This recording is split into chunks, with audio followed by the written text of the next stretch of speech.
Assalamualaikum warahmatullahi wabarakatuh. Tahukah Anda mengenai batuk berdahak? Batuk berdahak dikenal dengan istilah batuk produktif, yaitu karena batuk ini disertai dengan meningkatnya produksi lendir atau dahak di tenggorokan. Nah, penyebab batuk berdahak sendiri pada bayi bisa dikarenakan karena alergi dingin ataupun debu, tertular, atau juga bisa disebabkan dengan infeksi saluran pernafasan. Untuk meredakan batuk berdahak pada bayi, bisa memanfaatkan uap air hangat di dalam ruangan tertutup untuk membantu melegakan pernafasan bayi.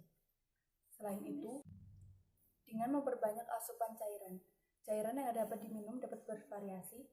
Bagi bayi di bawah 2 tahun, sangat baik ketika diintensifkan untuk minum ASI. Tetapi, ibu sendiri harus minum atau makan makanan yang bergizi. Selain itu, juga bisa menggunakan obat. Salah satunya bisa menggunakan obat yang namanya Babycook. Aturan pakainya untuk anak 6 bulan sampai 1 tahun, setengah sampai 1 sendok takar, yaitu 2,5 ml sampai 5 ml. Diminum 3 sampai 4 kali sehari.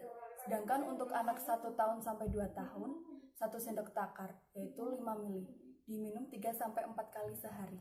Terima kasih. Wassalamualaikum warahmatullahi wabarakatuh.